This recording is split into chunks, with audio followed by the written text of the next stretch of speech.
సింగరేణి భవన్ సాక్షిగా కార్మికుల గొంతుకై గర్జించిన హరీష్ రావు. ఎలక్షన్ సమయంలో భూపాలపల్లి సభ సాక్షిగా ఇచ్చిన మాట ఏమైంది రేవంత్ రెడ్డి గారు? ఆలియస్ పేర్ల చిక్కులతో కార్మిక కుటుంబాల గోస మీకు వినిపించడం లేదా? హైదరాబాద్ సింగరేణి కార్మికుల పట్ల కాంగ్రెస్ ప్రభుత్వం వ్యవహరిస్తున్న తీరుపై బీఆర్ఎస్ పార్టీ సీనియర్ నాయకులు శ్రీ హరీష్ రావు గారు నేడు సింగరేణి భవన్ వద్ద తీవ్ర ఆగ్రహం వ్యక్తం చేశారు. మరీ ముఖ్యంగా మారు పేర్ల బాధితుల పట్ల ప్రభుత్వం ప్రదర్శిస్తున్న నిర్లక్ష్యాన్ని ఎండగట్టారు. ఈ కార్యక్రమంలో పాల్గొన్న వారు బీఆర్ఎస్ పార్టీ మరియు టీబీజీకేఎస్ ముఖ్య నాయకులు కొప్పుల ఈశ్వర్, మిరియాల రాజిరెడ్డి, ఇతర ముఖ్య నాయకులు మరియు అధిక సంఖ్యలో బాధితులు కార్మికులు.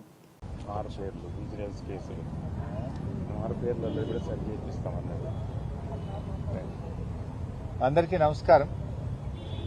ముఖ్యంగా డిపెండెంట్ ఉద్యోగుల విషయంలో రాష్ట్ర కాంగ్రెస్ ప్రభుత్వం చేస్తున్న దుర్మార్గాలను ఈరోజు సింగరేణి డైరెక్టర్ పాకు కలిసి రిప్రజెంట్ చేయడం జరిగింది. కేసీఆర్ గారి ప్రభుత్వం ఇచ్చిన మాట ప్రకారంగా డిపెండెంట్ ఉద్యోగాలు పునరుద్ధరిస్తామని చెప్పి ఆ రోజు మాట ఇచ్చి మాట నిలబెట్టుకున్నది బీఆర్ఎస్ ప్రభుత్వం. గతంలో చంద్రబాబు నాయుడు గారు ఈ డిపెండెంట్ ఉద్యోగాలను రద్దు చేశారు. చంద్రబాబు రద్దు చేస్తే కేసీఆర్ గారు పునరుద్ధరించారు. ఈరోజు సింగరేణిలో పనిచేస్తున్న 42,000 మందిలో దాదాపు 20,000 మంది డిపెండెంట్ ఉద్యోగాల కింద ఉద్యోగాలు పొందిన వాళ్లే పనిచేస్తున్నారు. అంటే సగం మంది డిపెండెంట్ ఉద్యోగులే పనిచేస్తున్నారు. ఈ గొప్పతనం కార్మికుల్ని కాపాడుకున్నది, కార్మికుల్ని ఆదుకున్నది బీఆర్ఎస్ ప్రభుత్వం, కేసీఆర్ గారు. కానీ ఆనాడు కాంగ్రెస్ ప్రభుత్వం ఏం చెప్పిందంటే, కేసీఆర్ గారు నెలకొకసారి మెడికల్ బోర్డు పెడతా ఉన్నారు, మేము అధికారంలోకి వస్తే నెలకు 2 సార్లు మెడికల్ బోర్డు పెడతాము, అలియాస్ పేర్లు వాళ్లను కూడా మేము కన్సిడర్ చేస్తాము అని ఇంకా కార్మికులకు ఎన్నెన్నో హామీలు ఇచ్చారు. కానీ జరిగింది ఏంటంటే, కాంగ్రెస్ ప్రభుత్వం వచ్చిన తర్వాత 2 సంవత్సరాల్లో 2 మెడికల్ బోర్డులు అయినాయి. 2 మెడికల్ బోర్డులు. అంటే కేసీఆర్ గారు నెల మెడికల్ బోర్డు పెడితే కాంగ్రెస్ వచ్చినాక ఏడాదికి ఒక్కసారి మెడికల్ బోర్డు అయిపోయింది. ఎంత దుర్మార్గం ఉన్నది ఊడగొట్టింది. పేదలకు, కార్మికులను ఆ రోజు అసెంబ్లీలో చాలా గొప్పగా మాట్లాడిండ్రు. కార్మికుల కష్టాల గురించి, కార్మికుల మోకాళ్ల నొప్పుల గురించి, వాళ్లకు ఉండేటువంటి జబ్బుల గురించి, కార్మికులు ఎంత శ్రమపు చేస్తారు అనేది, కార్మికుల శ్రమను కేసీఆర్ గారు ఒక ముఖ్యమంత్రిగా అసెంబ్లీలో అద్భుతంగా ఆ రోజు వివరించారు. ఆ కార్మికుల యొక్క కష్టాలను దృష్టిలో పెట్టుకుని డిపెండెంట్ ఉద్యోగాలను పునరుద్ధరించారు. బోనస్ ను దశల వారీగా పెంచుతూ పెద్ద ఎత్తున బోనస్ ఇచ్చింది బీఆర్ఎస్ ప్రభుత్వం. కానీ రేవంత్ రెడ్డి గారు వచ్చి ఈరోజు డిపెండెంట్ ఉద్యోగాలు నెలకొక్కసారి కేసీఆర్ గారు పెడితే వీళ్ళు ఏడాదికి ఒక్కసారి మెడికల్ బోర్డులు పెట్టే విధంగా దుర్మార్గంగా కార్మికులపై పగబట్టి కక్షగట్టినట్టుగా ఈరోజు రేవంత్ రెడ్డి గారు వ్యవహరిస్తా ఉన్నారు. దీన్ని తీవ్రంగా మేము నిరసిస్తా ఉన్నాం. రేవంత్ రెడ్డి గారిని హెచ్చరిస్తా ఉన్నాం. తక్షణమే నెల మెడికల్ బోర్డు పెట్టాలని, ఆ మెడికల్ బోర్డులో వారిని వెంటనే అన్ఫిట్ చేసి పిల్లలకు ఉద్యోగాలు కల్పించాలి. ఇవాళ మేము కొంతమంది కార్మికులు తీసుకొని వచ్చి డైరెక్టర్ పా గారిని, గౌతమ్ గారిని కలిశాం. వీళ్ళు పెట్టిందే 2 సార్లు మెడికల్ బోర్డు. ఆ మెడికల్ బోర్డులో కూడా కాళ్ళు లేని వాళ్లను, కన్ను లేని వాళ్లను, క్యాన్సర్ వచ్చిన వాళ్లను, గుండెకు బైపాస్ సర్జరీ అయిన వాళ్లను అన్ఫిట్ చేయాల్సింది పోయి నువ్వు మంచిగున్నావు పోయి పని చేయమంటున్నారు.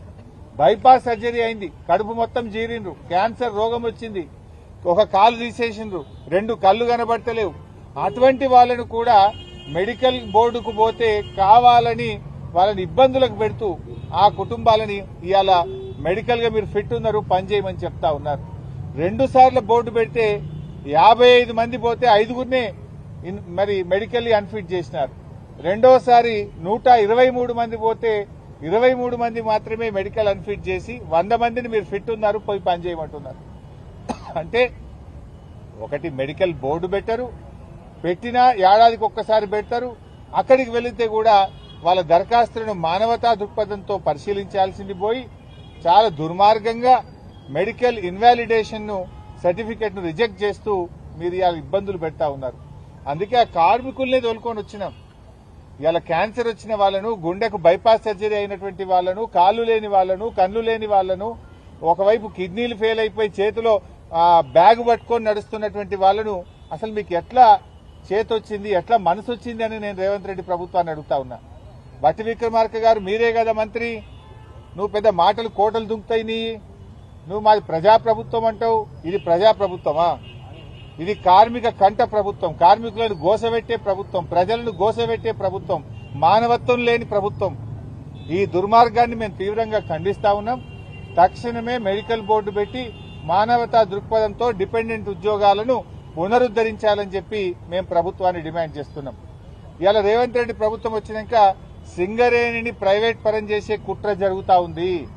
సింగరేణి అప్పుల్లో కూరుకుపోతా ఉంది. సింగరేణికి ఒక్క రూపాయి కూడా బొగ్గుకు డబ్బులు ఇస్తలేరు. కరెంటు తీసుకొని కూడా ఈ ప్రభుత్వం డబ్బులు ఇస్తలేదు. Neither Transco is paying not Genco is paying. Current తీసుకొని ట్రాన్స్కో సింగరేణికి డబ్బులు కట్టలేదు, బొగ్గు తీసుకొని జెన్కో సింగరేణికి డబ్బులు కట్టలేదు. సింగరేణి అప్పుల పాలైపోయి ఓడీ తీసుకొని ఇలా జీతాలు ఇచ్చే పరిస్థితి వచ్చింది. ఓడీ తీసుకుంటే తప్ప బ్యాంకులో అప్పు తెస్తే తప్ప జీతాలు ఇవ్వని పరిస్థితికి సింగరేణి నెట్టివేయబడ్డది. దాదాపు 50,000 కోట్ల అప్పుల్లోకి సింగరేణి కూరుకుపోయింది. ఇవాళ ముఖ్యంగా రేవంత్ రెడ్డి గారు వచ్చిన తర్వాత ఈ కాంగ్రెస్ ప్రభుత్వం నుంచి చెల్లించాల్సిన డబ్బులు ఒక్క రూపాయి అటు ట్రాన్స్కోకు ఇటు జెన్కోకి ఇస్తలేదు. ట్రాన్స్కో జెన్కో అటు సింగరేణికి ఇస్తలేదు. లాస్ట్కి ఇవాళ సింగరేణి కార్మికులకు జీతాలు కూడా పడని పరిస్థితి వచ్చింది. నవరత్నాల్లో ఒకటైనటువంటి ఇవాళ క్యాష్ రిచ్ కంపెనీ అయినటువంటి సింగరేణిని ఇవాళ ప్రైవేట్ పరం చేసే కుట్ర ఇవాళ రేవంత్ రెడ్డి కాంగ్రెస్ ప్రభుత్వం చేస్తా ఉంది. దీన్ని తీవ్రంగా ఖండిస్తా ఉన్నాం. సింగరేణికి డబ్బులు చెల్లించాలని ప్రభుత్వాన్ని మేము డిమాండ్ చేస్తా ఉన్నాం. బట్టిగారే ఆర్థిక మంత్రి, బట్టిగారే సింగరేణి మంత్రి. మరి ఆర్థిక మంత్రిగా ఉండి సింగరేణి గొంతు కోయడం నీకు తగునా అని నేను బట్టి గారిని అడుగుతా ఉన్నా. ఇది ఎంత మేరకు సమంజసమో అని నేను అడుగుతా ఉన్నా. ఇవాళ రేవంత్ రెడ్డి గారు సింగరేణి పైసలు తీసుకుపోయి ఫుట్బాల్ ఆడుతున్నాడు. నీ అయ్య సొత్తాన్ని తీసుకుపోయినావా? నీ ఫుట్బాల్ షోకుల కోసం, నువ్వు ఫోటోలు దిగడం కోసం సింగరేణి 10 కోట్ల రూపాయలు ఏ రకంగా తీసుకుంటావు? ఒకవైపు కార్మికులకు జీతాలకు పైసలు లేవు, అప్పులు తెచ్చుకొని బ్యాంకుల్లో ఓడీలు తెచ్చుకొని సింగరేణి సంస్థ ఆగమైతుంటే నీ ఫుట్బాల్ షోకుల కోసం 10 కోట్ల రూపాయల సింగరేణి డబ్బును నువ్వు ఏ రకంగా వాడతావు? గతంలో సిఎస్ఆర్ డబ్బు, సింగరేణి డబ్బు బీఆర్ఎస్ ప్రభుత్వం ఉన్నప్పుడు వాడితే ఆ పిల్లల కోసం వాడినాం. సింగరేణి పిల్లలకు ఒక మెడికల్ కాలేజీ పెట్టడానికి వాడినాం, లేదా ఒక స్కూళ్లు కట్టడానికో, కాలేజీలు కట్టడానికో, మంచినీళ్లు ఇవ్వడానికో వాడినాం. నువ్వేమో ఫుట్బాల్ షోకుల కోసం వాడుతున్నావు. నువ్వు ఫుట్బాల్ ఆడడానికి సింగరేణి డబ్బే కావాలా నీకు? సింగరేణి కార్మికుల కడుపు కొట్టాలన్నా నువ్వు? ఏ రకంగా నీకు మనసు వచ్చింది సింగరేణి డబ్బులు తీసుకోవడానికని నేను అడుగుతా ఉన్నా. ఇది దుర్మార్గమైన ప్రభుత్వం. నువ్వు ఫుట్బాల్ ఆడడానికి రాష్ట్ర ప్రభుత్వంలోనే 5 కోట్ల తీసుకుపోయి స్టేడియం కట్టుకుంటావు. సింగరేణి 10 కోట్లు తెచ్చి ఆ మెస్సీతో మ్యాచ్ ఆడుతా అంటావు.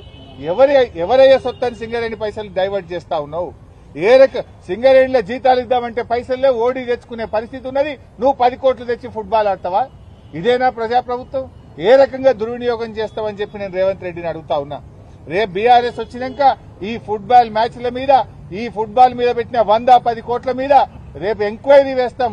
దీని మీద విచారణ జరిపి ఒక్కడొక్కని బొక్కల నూపుతామని చెప్పి నేను చెప్తా ఉన్నా ఈరోజు. మరి అదేవిధంగా ఈరోజు మళ్లీ కూడా నేను భట్టి గారిని, ముఖ్యమంత్రి గారిని కోరుతా ఉన్నా.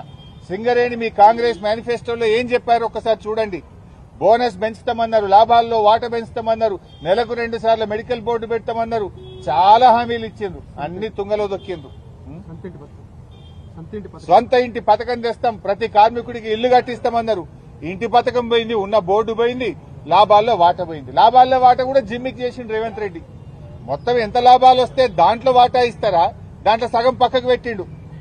మొన్నటి సంవత్సరం ఎంత వచ్చిందంటే వాటా దాదాపు 6,394 కోట్లు లాభం వస్తే 6,394 కోట్ల మీద బోనస్ ఇవ్వాలన్నా దాన్ని ఏం చేసిండు? భవిష్యత్ అవసరాలు అని చెప్పి పక్కకు పెట్టి 2,360 కోట్ల రూపాయల మీదనే బోనస్ ఇచ్చిండు. బోనస్ ఏమో వాటా పెంచినట్టు చూపిస్తాడు, అసలు పర్సంటేజ్ ఏమో తగ్గిస్తాడు. అంటే నువ్వు మొత్తం వచ్చిన లాభాల మీద బోనస్ ఇస్తావా? సగానికి సగం తగ్గించి ఆ సగం మీద నేను ఇంత శాతం ఇచ్చినమని బోగస్ మాటలు మాట్లాడతావా నేను అడుగుతా ఉన్నా. మొత్తంగా ఈరోజు సింగరేణి ప్రైవేట్ పరం చేసే కుట్ర జరుగుతా ఉంది. దీని మీద బీఆర్ఎస్ పార్టీ రేపు ప్రజా పోరాటానికి సిద్దమైతది. నేను బట్టి గారిని కోరుతా ఉన్నా, తక్షణమే మెడికల్ బోర్డు పెట్టి కార్మికుల పిల్లలకు ఉద్యోగాలు ఇవ్వండి. లేదంటే ఆ కార్మికుల్ని తీసుకొని వచ్చి నీ ఇల్లు ప్రగతి భవన్ ను ముట్టడిస్తామని చెప్పి కూడా బట్టి విక్రమార్క గారిని నేను హెచ్చరిస్తా ఉన్నా. మరో ముఖ్యమైన విషయం, ఈరోజు ఇవాళ జర్నలిస్టులను అక్రమంగా రాష్ట్ర వ్యాప్తంగా అరెస్ట్ చేస్తా ఉన్నారు. రాష్ట్ర వ్యాప్తంగా అరెస్ట్ చేసిన జర్నలిస్టులను వెంటనే విడుదల చేయాలని చెప్పి బీఆర్ఎస్ పార్టీ డిమాండ్ చేస్తా ఉంది. ఈ జర్నలిస్టుల అక్రమ అరెస్ట్ ను బీఆర్ఎస్ పార్టీ తీవ్రంగా ఖండిస్తా ఉంది. నువ్వేం చెప్పినావు రేవంత్ రెడ్డి? 6 గ్యారంటీలతో పాటు 7వ గ్యారంటీ ప్రజాస్వామ్య హక్కు, ధర్నా చేసే హక్కు మేం కల్పిస్తామని చెప్పినావు. ఇవాళ జర్నలిస్టులు కనీసం బండి దిగి గేట్ కాడికి పోకముందే అరెస్ట్ చేస్తున్నావు. వాళ్ళు ప్రజాస్వామ్యయుతంగా ధర్నా చేసే అధికారం లేదా? దరఖాస్తు ఇచ్చే హక్కు లేదా? మరి నువ్వు ఆ రోజు నీ మేనిఫెస్టోలో మొదటి పేరాలోనే చెప్పినావు, ప్రశ్నించే హక్కు, ప్రజాస్వామ్య హక్కు 7వ గ్యారంటీగా ఇస్తున్నా అని చెప్పినావు. ఇవాళ రాష్ట్ర వ్యాప్తంగా జర్నలిస్టుల గొంతు కోసినావు. అందరినీ కోసినావు. ఇవాళ రైతుల్ని కోసినావు, కార్మికుల్ని కోసినావు, విద్యార్థుల్ని గొంతు కోసినావు, నిరుద్యోగుల గొంతు కోసినావు. లాస్ట్ కు ప్రజాస్వామ్యంలో 4వ పిల్లర్ అయినటువంటి జర్నలిస్టుల గొంతు కూడా కోసినావు కదా. ఇవాళ కేసీఆర్ గారు ఉన్నప్పుడు 26,000 అక్రిడేషన్ కార్డులు ఇచ్చారు. జర్నలిస్టుల కోసం 100 కోట్ల రూపాయల కార్పస్ ఫండ్ను ఏర్పాటు చేశారు. కరోనా వస్తే జర్నలిస్టులను కాపాడుకున్నారు. జిల్లాల్లో జర్నలిస్టులకు ఇండ్ల స్థలాలు ఇచ్చింది బీఆర్ఎస్ ప్రభుత్వం. రేవంత్ రెడ్డి వచ్చిన తర్వాత ఆ రోజేమో గొప్ప గొప్పగా చెప్పిండు, గవర్నమెంట్లకు వస్తే చాలు, ఓడదాటేదాకా ఓడమల్లప్ప, ఓడదాటినాక బోడమల్లప్ప. ఆనాడు ఏం చెప్పిండు? మేము అధికారంలోకి వస్తే జర్నలిస్టులకు ఇండ్లు కట్టిస్తాం, ఇండ్ల స్థలాలు ఇస్తాం, యూట్యూబ్ వాళ్ళకి ఇస్తాం, సోషల్ మీడియాకి ఇస్తాం, ఇంకా అక్రిడేషన్ కార్డులు పెంచుతా అన్నాడు. ఇవాళ ఏం చేసిండు? 26,000 మందికి కేసీఆర్ గారు అక్రిడేషన్ కార్డులు ఇస్తే 10,000కు తగ్గించారు. డెస్కుల్లో పనిచేసే వాళ్ళకి అక్రిడేషన్ కార్డే లేదంటున్నాడు. సోషల్ మీడియా వాళ్ళని పట్టుకొని వీళ్ళంతా టెర్రరిస్టులు, సోషల్ మీడియా యాక్టివిస్టులను కట్టడి చేయండి అంటున్నాడు. వాళ్ళ మీద కేసులు పెట్టి జైళ్లలో వేస్తున్నాడు. సోషల్ మీడియా యాక్టివిస్టులను అవమానపరిచే విధంగా రేవంత్ రెడ్డి మాట్లాడుతూ ఉన్నాడు. ఉగ్రవాదులతో పోలుస్తా ఉన్నాడు. ఇంత దుర్మార్గమా? నువ్వు అక్రిడేషన్ కార్డులు పెంచుతానని 26,000కి 10,000 ఎట్లా చేస్తావు? నీ అన్యాయాన్ని దరఖాస్తు పెట్టడానికో ప్రశ్నించడానికి వస్తే అక్రమంగా అరెస్ట్ చేస్తావా? ఈ అరెస్టులను ఖండిస్తున్నాం. తక్షణమే వాళ్ళని విడుదల చేయాలని డిమాండ్ చేస్తున్నాం. 26,000 అక్రిడేషన్ కార్డులను పునరుద్దరించాలని చెప్పి బీఆర్ఎస్ పార్టీ పక్షాన డిమాండ్ చేస్తున్నాం. జర్నలిస్టుల పోరాటానికి బీఆర్ఎస్ పార్టీ సంపూర్ణమైన మద్దతును ప్రకటిస్తుంది. మీ పక్షాన రాబోయే అసెంబ్లీ సమావేశాల్లో బీఆర్ఎస్ ప్రభుత్వాన్ని నిలదీస్తుంది, ప్రశ్నిస్తుంది, జర్నలిస్టులకు సంపూర్ణ మద్దతును అందిస్తుంది. Thank you.